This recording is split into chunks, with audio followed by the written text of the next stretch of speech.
दोस्तों, करवा चौथ मैया की जय। आइए हम जानते हैं कि करवा चौथ की पुरानी जो पौराणिक कथा है उसके बारे में मैं आज आपको बताऊंगी। तो चलिए सुनते हैं। बहुत समय पहले की बात है। एक साहूकार के 7 बेटे और उनकी एक बहन करवा थी। सभी सातों भाई अपनी बहन से बहुत प्यार करते थे, यहाँ तक कि वे पहले उसे खाना खिलाते और बाद में स्वयं खाते थे। एक बार उसकी बहन ससुराल से मायके आई हुई थी। शाम को भाई जब अपना व्यापार व्यवसाय बंद कर घर आए तो देखा कि उनकी बहन बहुत व्याकुल थी। सभी भाई खाना खाने बैठे और अपनी बहन से भी खाने का आग्रह करने लगे, लेकिन बहन ने बताया कि आज उसका करवा चौथ का निर्जल व्रत है और वे खाना सिर्फ चंद्रमा को अधर्य देकर ही खा सकती है, क्योंकि चंद्रमा अभी तक नहीं निकला है। इसलिए वे भूख प्यास से व्याकुल हो उठी। सबसे छोटे भाई को अपनी बहन की हालत देखी नहीं जाती और वह दूर पीपल के पेड़ पर एक दीपक जलाकर छलनी की ओट में रख देता है।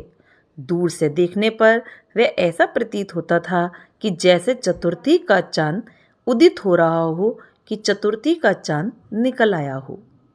इसके बाद भाई अपनी बहन को बताता है कि चांद निकल आया है, तुम उसे अधर्य देने के बाद भोजन कर सकती हो। बहन खुशी के मारे सीढ़ियों पर चढ़कर चांद को देखती है और उसे अधर्य देकर खाना खाने बैठ जाती है। वह पहला टुकड़ा मुंह में डालती है तो उसे छींक आ जाती है।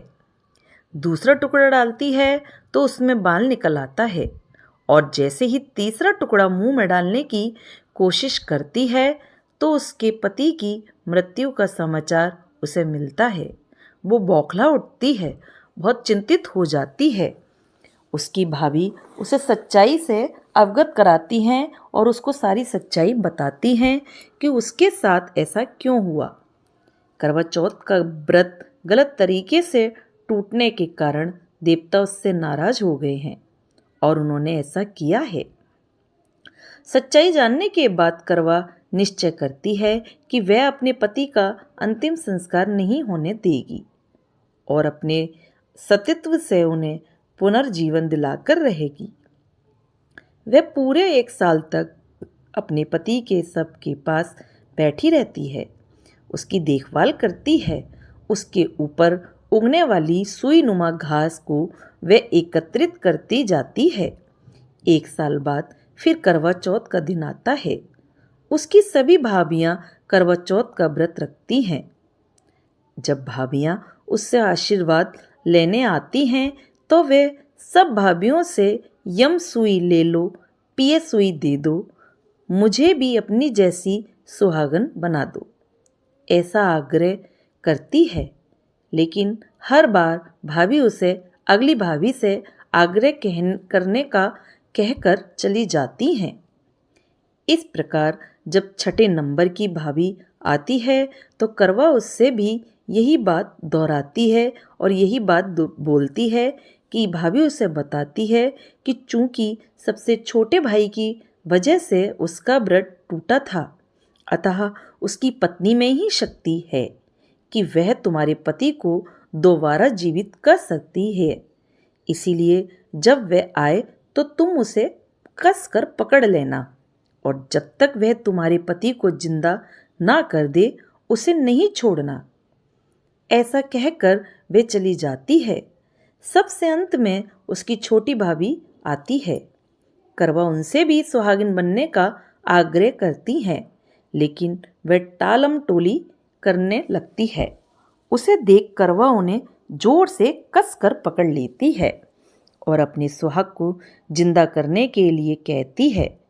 भाभी उससे छुड़ाने के लिए नोचती भी है, खसोटती भी है, लेकिन करवा नहीं छोड़ती है। अंत में उसकी तपस्या को देख भाभी पसीज जाती है। उसका दिल कोमल हो जाता है और अपनी छोटी उंगली को चीरकर उसमें से अमृत उसके पति के मुंह में डाल देती है। करवा का पति तुरंत श्री गणेश कहता हुआ उठ बैठता है। इस प्रकार प्रभु कृपा से उसकी छोटी भाभी के द्वारा से करवा को अपना सुहाग वापस मिल जाता है। तो दोस्तों, हे श्री गणेश, माँ गौरी, जिस प्रकार करवा को चिर सुहागन वरदान आपसे मिला है, वैसे ही सब सुहागनों को मिले। सबके पतियों की लंबी आयु हो, सब सदा सुहागन रहें। जय करवा चौथ मैया की। तो दोस्तों, आपको मेरी ये कहानी कैसी लगी? करवा चौथ की कहानी अच्छी लगी हो तो प्लीज़ लाइक करें, सब्सक्राइब करें, कमेंट करके ज़रूर बताएं दोस्तों कि आपको किस तरह की कहानियाँ अच्छी लगी हैं। कहानी देखने के लिए, सुनने के लिए आप लोगों का बहुत बहुत धन्यवाद।